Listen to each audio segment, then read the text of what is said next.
Salut les amis, bienvenue sur votre plateforme. Le patron de Blackwater. Blackwater, c'est quoi? C'est le groupe paramilitaire, donc un groupe de mercenaires américains qui a fait du mal en Irak, qui a tiré sur la foule en Irak et les militaires de Blackwater, les mercenaires avaient été graciés. Ce sont les gens qui ont volé les lingots d'or en Irak, qui ont voulu tout voler en Irak. Ce sont des gens aujourd'hui qui ont gagné le marché pour la reconstruction de l'Ukraine. Donc, si la guerre arrive à son terme aujourd'hui, Blackwater va construire la partie du moins ce qui reste en Ukraine. Blackwater est partout là où il y a le désordre, là où les Américains vendent le désordre, vendent l'agonie, vendent le mal, ils sont toujours là. Et ce monsieur a dit quelque chose, les amis. Il parle de la recolonisation de l'Afrique et l'Amérique du Sud.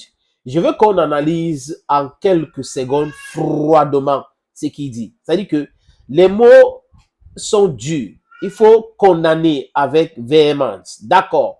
On l'écoute avant de venir donner notre avis à ce sujet. On écoute donc Eric Prince. If so many of these countries around the world are incapable of governing themselves, then it's time for us to just put the imperial hat back on to say, we're going to govern those countries if you're incapable of governing yourselves, because enough is enough.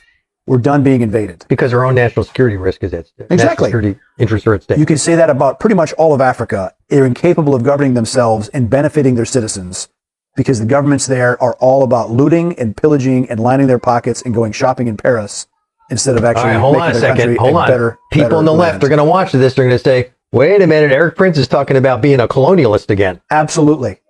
Yes.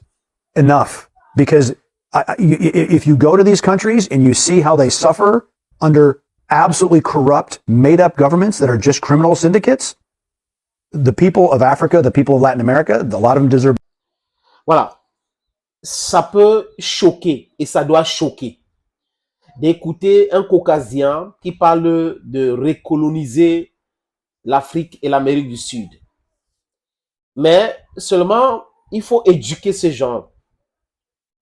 L'Amérique, les États-Unis d'Amérique a été colonisés par les Caucasiens. C'est une terre amérindienne. L'Australie a été colonisée par les Britanniques. C'est une terre aborigène. Vous comprenez un peu? L'Afrique, le berceau de l'humanité, appartient aux Africains et aux Noirs du monde entier et ça a été colonisé. L'Europe, que vous voyez là, la majeure partie de l'Europe, les Africains occupaient ça. Et les Caucasiens sont arrivés avec leur brutalité, chasser le peuple africain.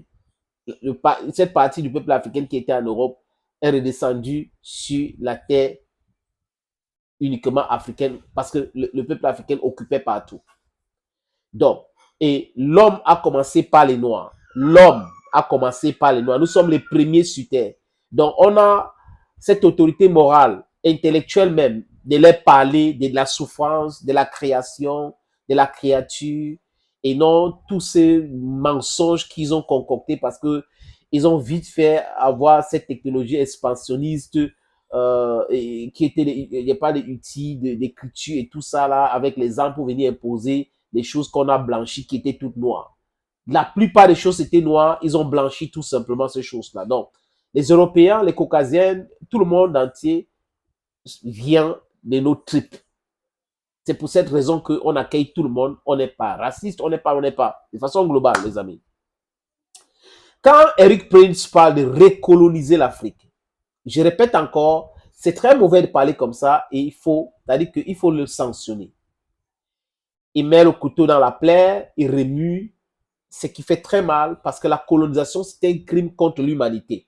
Donc, ça veut dire quoi? Ça veut dire que le patron d'un groupe de mercenaires, Blackwater, est en train d'appeler à la recolonisation, à commettre encore un crime contre l'humanité. Mais quand j'ai fini de condamner et de dire ça, les amis, dans ses propos, c'est très intelligent aussi. Il y a quelque chose qui est important à prendre dans ses propos. Il parle de la gestion des pays africains. Et il parle de cette gestion chaotique. C'est un fait. Vous avez les premières dames en Afrique qui passent leur temps à faire du shopping à Paris. Vous avez les premières dames en Afrique qui vont passer leur temps à accoucher à Paris. Vous avez les premières dames et les présidents en Afrique qui ont une double nationalité. Vous avez les présidents en Afrique qui ont des comptes bancaires en Europe.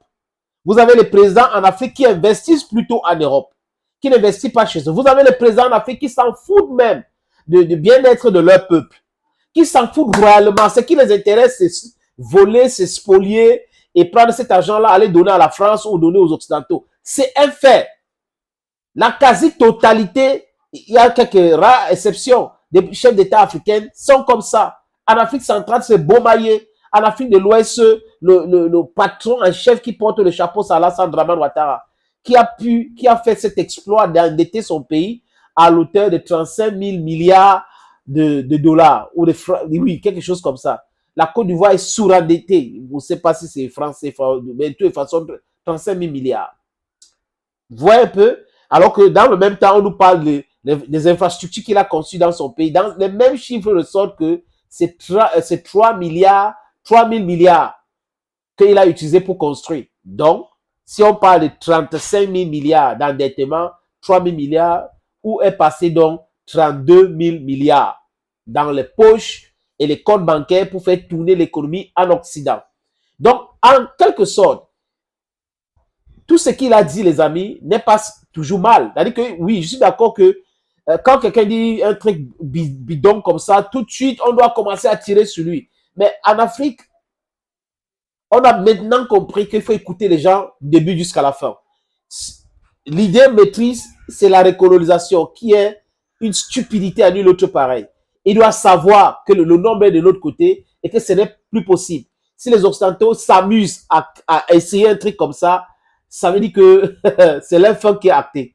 C'est-à-dire qu'ils ont décidé de passer à 700 millions, peut-être à 400 millions. Suivez bien mon regard. Donc aujourd'hui, ça ne peut plus se passer de la même façon que hier.